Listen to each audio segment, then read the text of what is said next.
मारी फेस पकड़ीम शादी बाद लगा तारू हे जान तू अपनी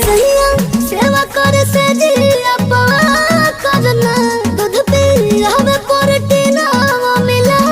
करना तबे भल बा कमरिया मोर चाह करना तबे भल बा कमरिया मोर चाह करना